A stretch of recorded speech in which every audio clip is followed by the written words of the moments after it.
This happened last year. I was 32, an experienced marine biologist, part of a small team on a research submarine exploring the Mariana Trench. We were out there for 3 months. At first, I thought it would be exciting. Just days at a time, surrounded by water and tech, studying marine life. It felt like a dream job. But soon, things started to shift. On the 10th day, I noticed something strange on the sonar. There were patterns that didn't fit anything I knew. It drew my attention like a magnet. I brought it up during a briefing, but the lead scientist just waved me off, saying I was tired. I wanted to believe he was right, but something felt wrong. As the week passed, I began to see shadows swimming past the portholes. They looked big and fluid. I also began to hear voices on the radios. They sounded like faint whispers, but made no sense. I asked the crew if they heard it too, but they were busy with their work. Maybe I was imagining it. But the pressure in the water felt different, like something was nearby. The days rolled on, and the sense of unease grew. The equipment started failing. Lights flickered, alarms blared for no reason. I tried to discuss it with the crew, but they just stared. Matt, one of the researchers, looked right through me. I could see it in his eyes. He was lost. Coldness wrapped around me in that submarine. I couldn't shake it off. I started documenting everything. I set up a camera to try and capture those shadows. When I checked the footage, though, it was just static. I felt lost. They told me to relax, to stop stressing, but I just couldn't. One night, I lay in my cramped bunk trying to sleep. Then I heard those voices again. They weren't random sounds this time. They called my name.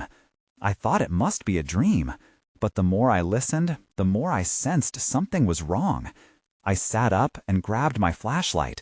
I pointed it at the window. That's when I saw it. A large shape darted past.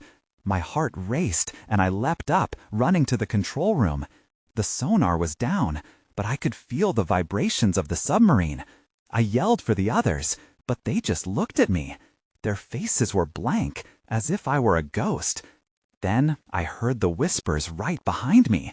I spun around, but no one was there. Just the pitch-black water outside. I squinted into the darkness. For a moment, I thought I saw a face, a twisted grin staring back at me. I was frozen. I couldn't breathe. I realized I shouldn't talk about it, not anymore. But now, even after we return to the surface, I think about it every day. Was I losing my mind? Or was something else down there, hidden in the deep, watching me? I can't The feeling that it still lurks beneath, waiting. It was the darkest secret of my life, one I never dared to share. I returned to my normal routine after the expedition, but the memories haunted me. Every time I looked at the water, I felt the cold grip of fear in my gut. I tried to shake it off, to convince myself it was just fatigue from the trip, but something kept pulling at me. A week later, I got a call from Dr. Reed. He was the lead scientist on the team. He wanted to meet. His voice was tight, and I could sense urgency. I agreed to meet him at a cafe, nervous about what he might say. When I arrived, he was already sitting there, fingers drumming nervously on the table. I slid into the seat across from him. Before I could say anything, he leaned in. "I've been reviewing the data again," he said. "It's worse than I thought." I frowned, memories flooding back. "What do you mean?" Dr. Reed hesitated. "Remember those sonar patterns you saw? They weren't anomalies. They were something else." I didn't want to alarm anyone at the time, but after watching the footage from the last dive, I think they might be intelligent. My heart raced. Intelligent? The shadows, the whispers. I was right to feel afraid. "What do you mean by intelligent?" I asked, my voice barely above a whisper. He looked over his shoulder, paranoid. "We may have stirred something up down there. The equipment malfunctioning, the crew acting odd. I'm not the only one who noticed. Several scientists have filed strange reports. Equipment they can't explain. Noises in the depths. It's not just you." A pit opened in my stomach. What do we do? Dr. Reed's expression hardened. "We stay quiet. We don't want panic. But we need to understand it. I want to take a team back to the trench, just a small group, and I want you there." The request struck like lightning. The thought of going back down there paralyzed me. Are you insane? After everything that happened?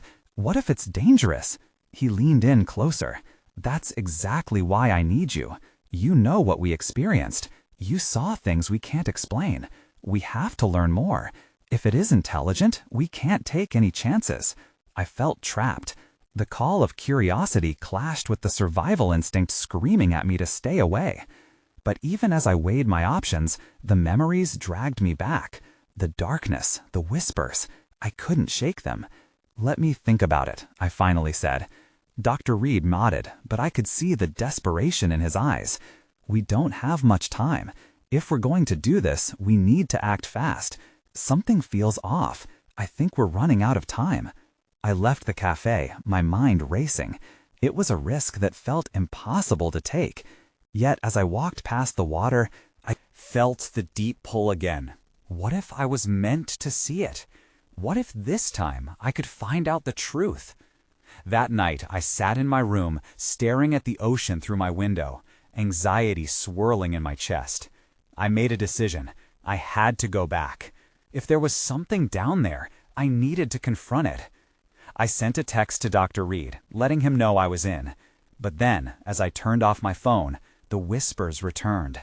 I froze, glancing over my shoulder. I swear I heard my name again, just like in the submarine. This time, I knew it wasn't just my imagination.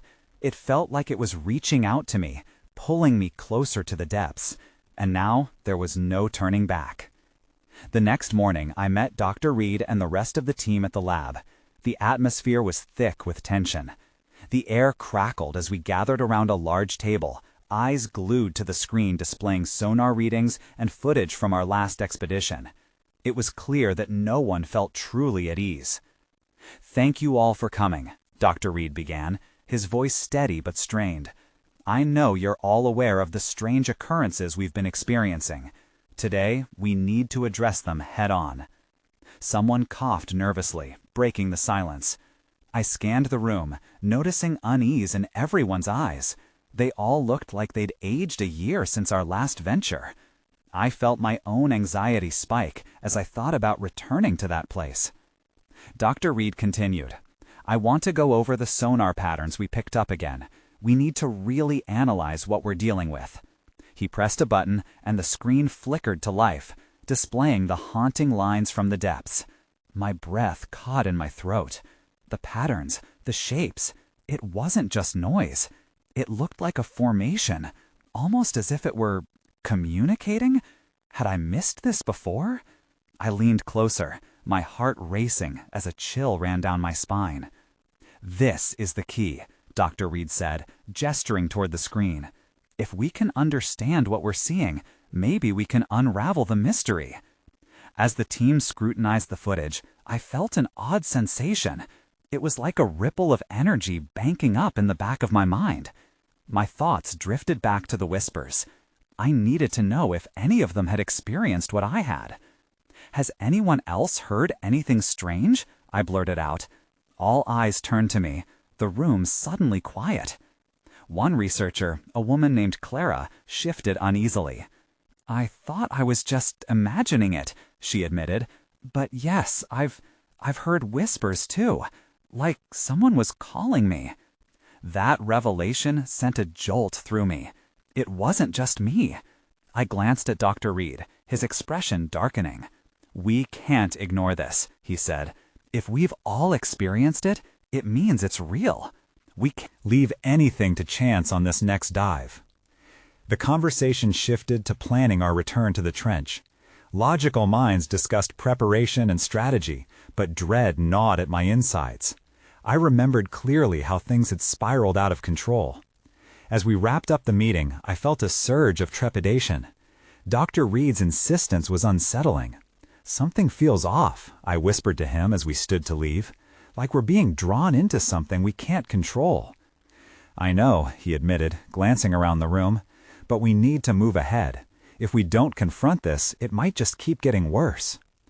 That night, I packed my gear, but unease weighed heavier than my equipment. I tossed and turned in bed, the visions of shadows replaying in my mind. I kept waiting for the whisper to come back, but it didn't. Instead, a thought gnawed at the back of my mind. What if we were being watched? Just before dawn, I was jolted awake by a noise, something sliding across my floor.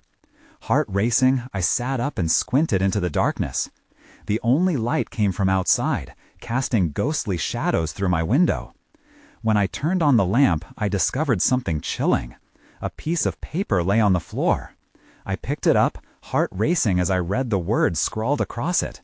"You shouldn't go back." Suddenly, a memory flashed, the last dive and the chaos that followed. I glanced out the window at the ocean, feeling the pull grow stronger. The uncertainty clenched my gut. Maybe the whispers were more than a warning.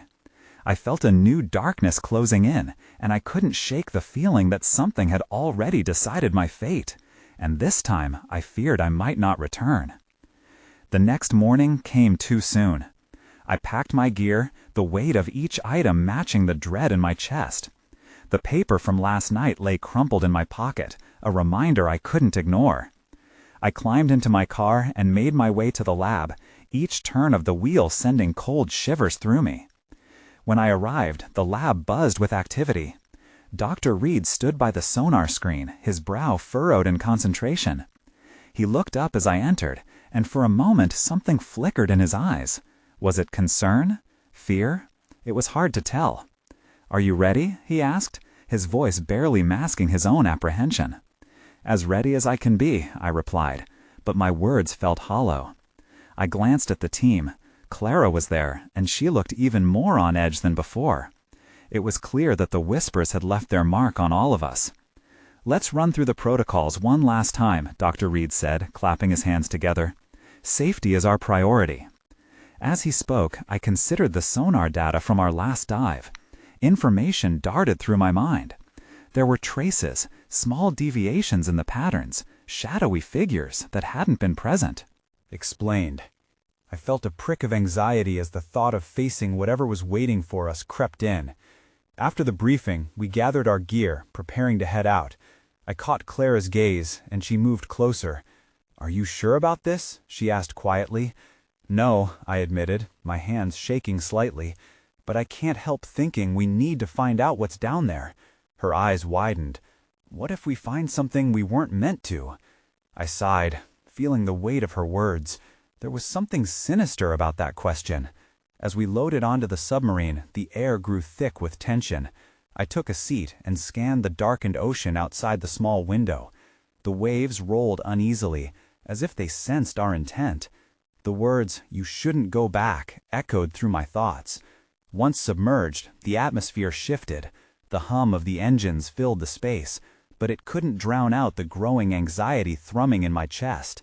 The darkness around us felt alive, pressing against the metal hull. We reviewed the sonar readings again, Dr. Reed's fingers flying across the controls. "We should be approaching the area where we picked up those unusual formations," he announced, but I could see concern etched on his face. Then it happened, a blip on the screen. It wasn't part of our previous analysis. My stomach dropped. "Dr. Reed, what is that?" The sonar showed a shape emerging from the darkness. It twisted and turned, clearly defined, but almost organic. Just then, the submarine shuddered, the lights flickering ominously. "What was that?" Clara whispered, her voice trembling. Before Dr. Reed could respond, a loud bang echoed through the sub. The lights went dark, plunging us into an unsettling silence. Panic shot through me. With the engine's hum gone, the only sound left was our ragged breathing. I felt a rush of cold air and a strange sensation prickling at the back of my neck. I remembered the whispers. "It's here," I whispered. When the emergency lights flickered back on, I looked around. The fear in everyone's eyes mirrored my own. And that was when I saw it. A shadow darted past my window, cascading through the water like a dark mist. "Something's not right," I murmured, adrenaline pumping through me. Just then, I heard it, a whisper clearer than ever. "Go back." It echoed through the metal walls, chilling me to my core. The feeling of inevitability washed over me.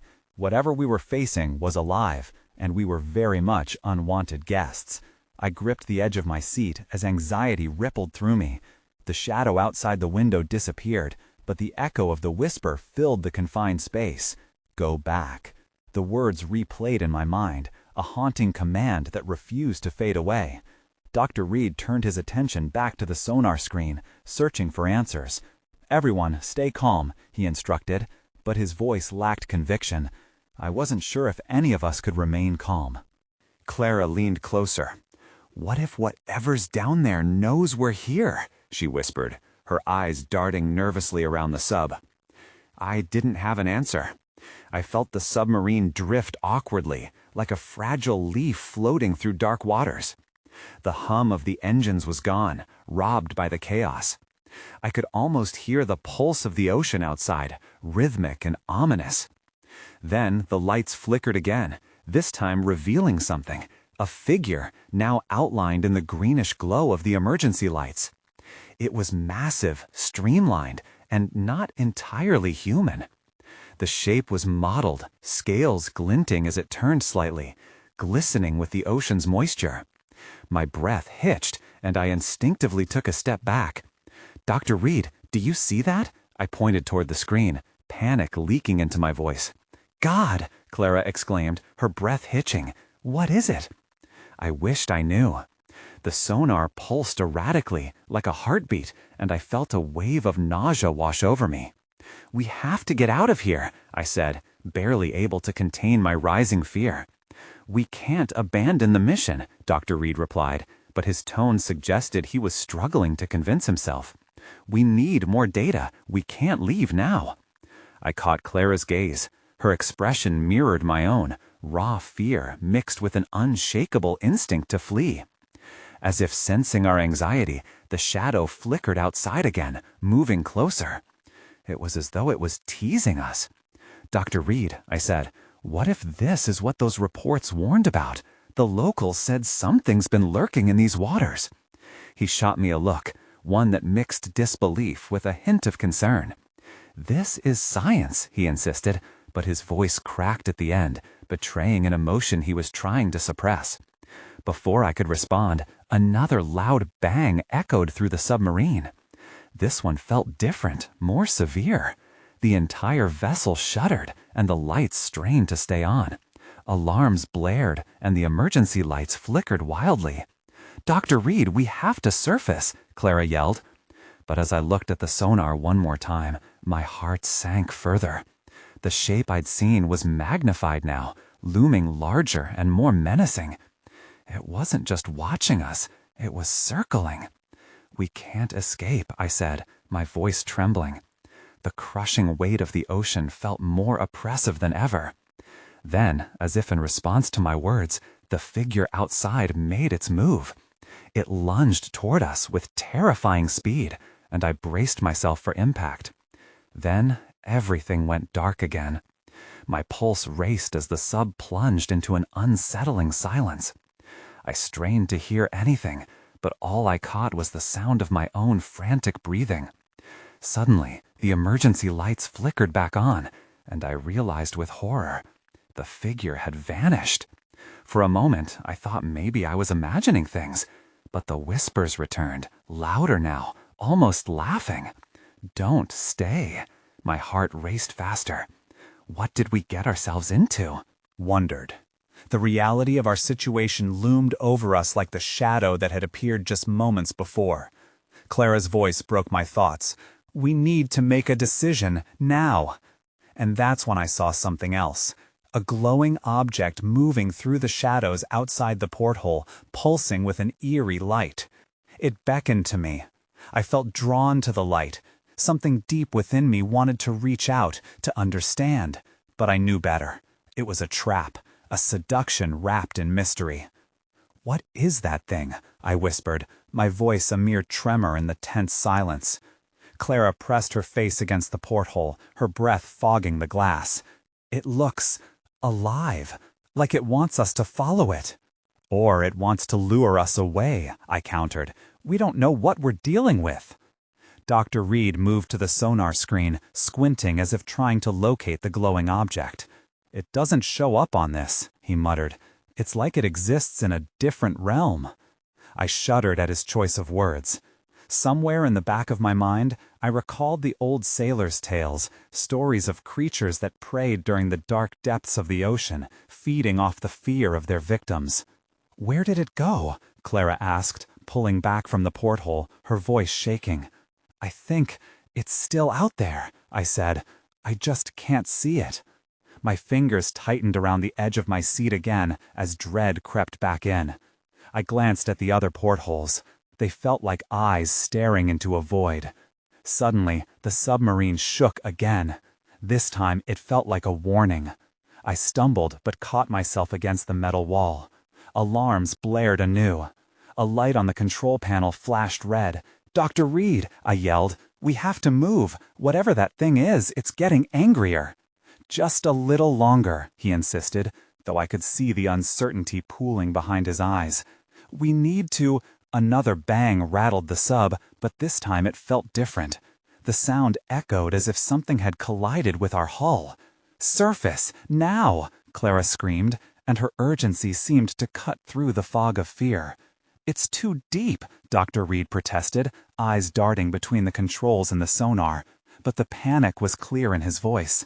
"If we ascend too quickly—" "Better than being crushed by whatever's outside," I interjected. I was aware my heart was racing and my thoughts were frantic, but I couldn't let that hold me back. "Do it!" Without waiting for his answer, I moved toward the control panel, ready to push the surface override switch. Just as my hand hovered over it, the lights flickered violently. The glowing object reappeared outside, now far closer, illuminating the ocean around it. The thing was enormous, far larger than I had imagined. It radiated a sickly glow, revealing an unfathomable shape. Tentacles coiling and unfurling in the water, eyes blinking open within the depths. It was no mere creature. It felt like an entity. "Dr. Reed," I said, my voice cracking, "please, we can't ignore this." He nodded, though I noticed his hands shaking as he gripped the control panel. "Fine, we'll surface now." But as I watched the glowing thing draw nearer, I realized it wasn't just watching, it was gathering. The water around us started to swirl violently, echoing its own pulse. My instincts screamed at me to act, but I was paralyzed. And then, just as suddenly, everything went dark again. This time, the darkness felt suffocating, as if the ocean had swallowed us whole. "Something's happening!" Clara cried out, panic lacing her words. I could sense her breathing quicken, matching my own. Before I could reply, the sonar screen flickered back to life, revealing alarming spikes. Something was approaching fast, and it wasn't just the glowing thing anymore. "Get ready," I said, but deep down, I knew we might have crossed a threshold we couldn't return from. The sonar screen was a flurry of blips, each one pulsing with an urgent rhythm. I felt a knot tightening in my stomach. Whatever was coming wasn't going to wait for us to decide our next move. "Dr. Reed, we have to initiate the ascent," I urged again, but my voice was drowned out by the sirens shrieking in protest. He stared at the screen, his brow furrowed. "We can't just—" "Now!" I cut him off. I could see the fear etched in both Clara's and his faces. The lights flickered again, and in that strobe of brightness, I caught a glimpse of something closing in behind the glowing entity. It was massive, a dark shadow against the backdrop of the cobalt abyss. "Do it!" I shouted, adrenaline pushing me forward. I reached for the controls, but before I could engage the ascent, there was a jarring crack, as if the world itself had ruptured around us. Water surged against the hull, louder than any sound I had heard before. It felt like a warning bell, resonating in my bones. "What the hell was that?" Clara gasped. Dr. Reed's fingers danced over the control panel, heart pounding. "The hull isn't holding," he yelled. But before he could finish, the lights flickered once more, and then nothing. Total darkness swallowed the cabin, and the alarms fell silent, as if the submarine had been disconnected from reality. My breath hitched. "Clara," I called out. "I'm here," she replied, her voice shaky but close. I reached out, my hand brushing against her shoulder. We need to stay together. Just then, a soft glow began to return, emanating from a single porthole. I turned, peering through the glass. The glowing entity had grown. It filled the window, taking on forms I couldn't understand, morphing shapes that twisted in and out of existence. The static silence was unnerving, so I clung to Clara's presence. "Is it still there?" she asked, voice trembling. "It is," I murmured. "And it feels different now." Suddenly, a harsh jolt, followed by a terrifying groan, erupted from the wall behind us. I spun around, my heart racing. It was then I saw the shadow approach. A massive figure lurked at the edges of my vision, a collision of dark and light, twisting around the submarine like a predator stalking its prey. "Dr. Reed?" I whispered, fear coursing through my veins. "We need to get out, now!" His voice emerged from the control panel with newfound urgency.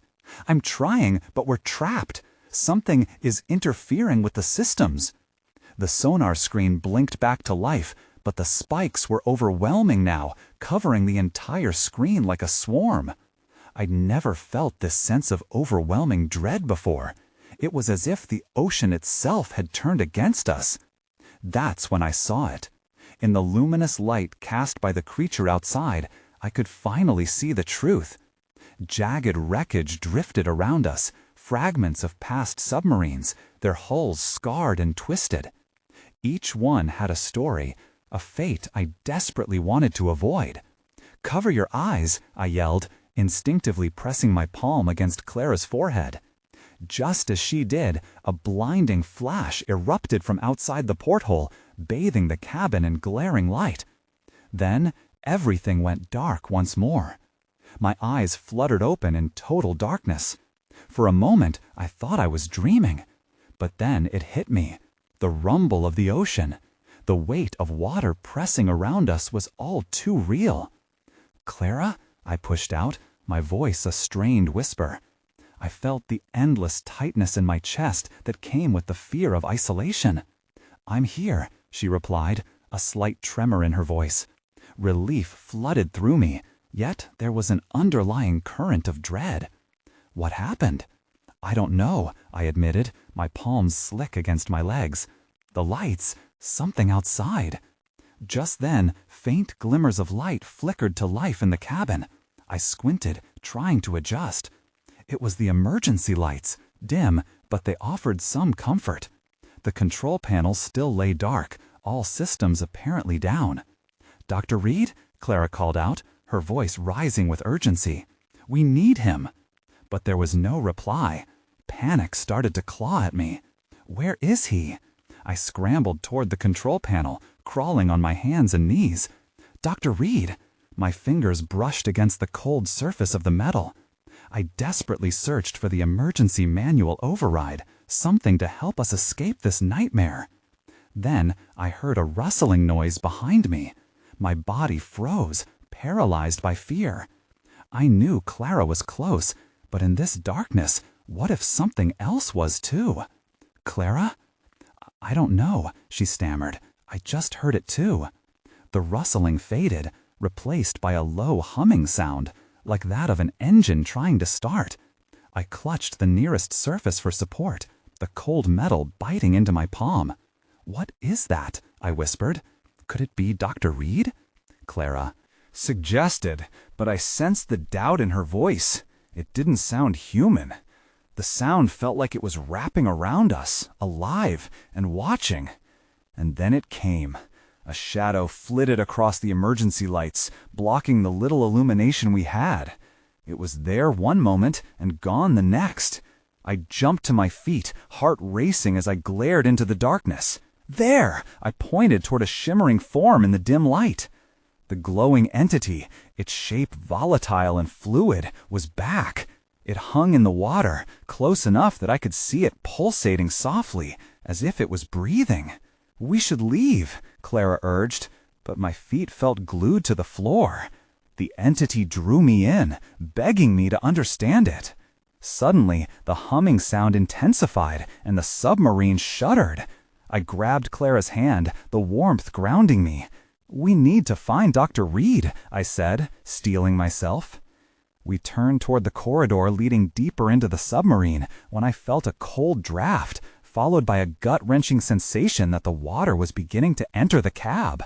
"We're sinking!" Panic threaded through Clara's voice. "No, we won't!" I shouted, pulling her with me as gravity shifted under our feet. Just as we managed to reach the hatch, it burst open, the water flooding in like a beast unleashed. With a howl, I pushed us through. The weight of the water was palpable, and I could feel the current trying to drag us in. Then I caught sight of something, a shape blending into the shadows at the end of the hallway. It was sleek, menacing, and looming. "Clara, go!" I yelled, adrenaline pushing both of us forward. But as we dashed toward what I hoped was safety, I felt a chill wash over me. What we were running from was far worse than anything I could have imagined. I glanced back, but nothing followed us. For now, I had a terrible feeling we were being hunted. The thick, salty water rushed around us as we plunged deeper into the submerged corridor. Anxiety twisted inside me, and I could feel the pulse of the submarine's frame echoing our fear. I turned and peered into the inky darkness behind us, half expecting a monstrous shadow to appear. "Where to?" Clara gasped, struggling to keep up. The emergency lights flickered over her face, reflecting desperation in her wide eyes. "Forward," I replied, pulling her along. We had to keep moving, but I had no idea what awaited us. The shadows seemed to pulse and shift, almost alive. I focused back on our escape route, my mind racing. If Dr. Reed was still on board, we needed to find him. But what if he didn't make it? The thought made my stomach churn. As we rounded a corner, the emergency lights illuminated a small compartment door marked crew quarters. It was ajar, a beam of dark water spilling through the gap. I hesitated. The door should have been Locked, right? "Should we check?" Clara asked, shifting nervously. I nodded, despite the knot tightening in my chest. "Maybe he's in there. Or maybe something else is," she muttered, her expression shifting from hope to fear. I pushed the door open, the hinges creaking ominously. The room was flooded, debris floating at the surface, the remnants of belongings scattered everywhere. My heart sank. Where was Dr. Reed? My quest for answers became more frantic. "Hello?" I called out. Silence greeted us, save for the muffled thrum of water pressing against the hull. I looked around. A single compartment in the corner caught my eye. "Over there," I pointed, dragging Clara toward it. The space was dark, murky. It felt wrong. Just then, my foot nudged something soft, a backpack drifting in the water. "What's that?" Clara gasped, drawing closer. I reached down, my fingers brushing against the fabric. As I pulled it to the surface, I saw the name tag, Dr. Reed. My heart raced, pounding against my ribcage. It was his bag. My mind flashed with dread. If his belongings were here, where was he? Before I could voice my worry, the humming sound returned, louder and more insistent. It set my nerves on edge. I dropped the bag, shaking as the energy in the air pulsed around us. "Did you feel that?" I whispered. Clara nodded, eyes wide and frightened. "It's getting closer." Then, a sudden thought struck me. If the submarine was going deeper into the ocean and the power systems were down, we might be trapped forever. I turned to face her, desperation creeping in. We need to get out of here, now. Just then, the humming stopped abruptly, louder and more insistent. It set my nerves on edge. I dropped the bag, shaking as the energy in the air pulsed around us. "Did you feel that?" I whispered. Clara nodded, eyes wide and frightened. "It's getting closer." Then, a sudden thought struck me. If the submarine was going deeper into the ocean and the power systems were down, we might be trapped forever. I turned to face her, desperation creeping in. We need to get out of here, now. Just then, the humming stopped abruptly, like a switch had been flipped. The silence was deafening. We both turned as the water began to churn behind us, something shifting through the depths. "What's happening?" Clara stammered, and I grabbed her arm, pulling her toward the exit. That's when I saw it. A shadow, darker than the water around it, extending toward us. A low growl vibrated through the walls. My heart raced as I felt its eyes on us, hungry and relentless. "We have to go," I shouted, panic surging as we sprinted back the way we came. The chase was on. I ran as fast as my legs would carry me, pulling Clara along in desperation. The water surged around us, tumultuous and fierce, as if the ocean itself was rising up in retaliation against our presence. The dark shadow pursued us, a predator stalking its prey. I didn't look back. I couldn't afford to lose momentum. The sound of thrumming water filled my ears, drowning out the fear rising within me. All I could focus on was the flicker of emergency lights ahead, a beacon cutting through the chaos. "Clara," I sputtered, my throat tight. "We have to reach the control room." "My legs are burning," she gasped, her voice strained. But I felt the urgency coursing through me. If we didn't reach the control room, we wouldn't stand a chance. We rounded a corner, and the corridor opened into the main section of the submarine, a sprawling space now eerily quieter than before. The emergency lights flickered, barely illuminating the myriad of buttons and screens. I glanced around wildly, searching for something, anything that could help us regain control. I spotted the control panel, still alive with dim lights, though many of the screens were blacked out. I sprinted toward it, Clara right behind me, her breath coming in hurried gasps. I didn't bother to check if the shadow was still following. It had to be. I could almost feel its looming presence. It was just a heartbeat away. "Get ready to push the ascent button," I called out to Clara, reaching the panel. My fingers flew across the surface, desperately trying to assess the damage. Alarms were silent, but the core systems were still functional. Panic twisted in my gut as I recalled the warnings from before. We couldn't ascend too quickly. "Do you see him?" Clara whispered, scanning the dim-lit room. I shook my head, frustration bubbling over. "Dr. Reed, if you're here, respond." Silence. Then I heard it. A deep, reverberating growl echoed through the submarine, unmistakably primal and hungry. The metallic walls vibrated, and I felt the shadows pulse around me, coiling like breath against my skin. "Now!" I shouted, heart racing. I reached for the ascent button, pausing for only a fleeting moment to check behind us. The shadow broke into view. It surged forward, a mass of undulating darkness, with flickering shapes twisting like tendrils of smoke and aggression. It was no longer lurking, it was hunting. "Push it!" Clara screamed, and at that moment I slammed my hand down on the button. The submarine jolted beneath us, lurching upwards. For a split second, I felt the rush of hope, relief flooding through me.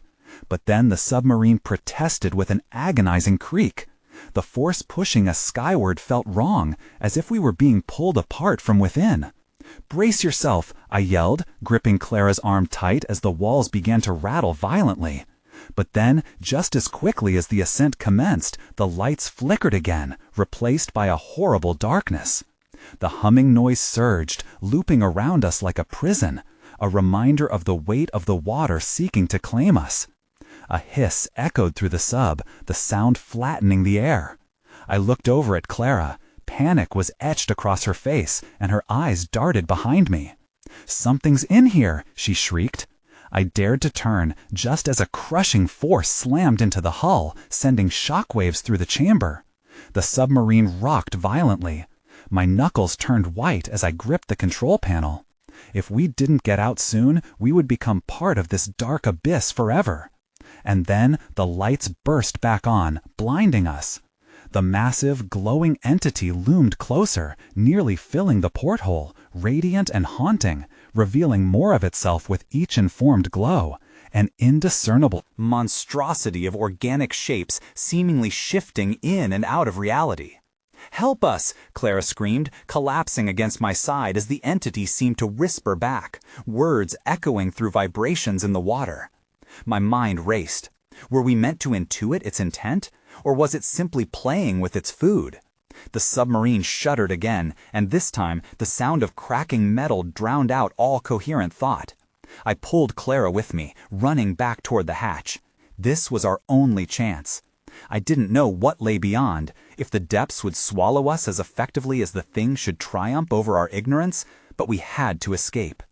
We burst through the hatch and plunged into what felt like open water. No restraints, no walls, just the oppressive dark wrapping around us. The piercing whispering continued to echo in my ears, filling my consciousness. The sensation of being watched sent a surge of adrenaline through me. Whatever we had stirred was now alert, its presence palpable in the water. "Swim!" I shouted, my voice barely more than a frantic effort to escape. I kicked against the waves, the weight of the sea shifting with each frantic stroke. Clara followed closely, her face a mixture of desperation and resolve. We swam blindly, feeling the overwhelming pressure of the trench above, the pull of darkness pressing against us like an unseen hand. I could sense the creature not far behind. We were racing against time, racing against our own dread of what loomed beneath the surface. And then, finally, light glimmered ahead. We broke through the waves, gasping for air, blinding sunlight filling our eyes.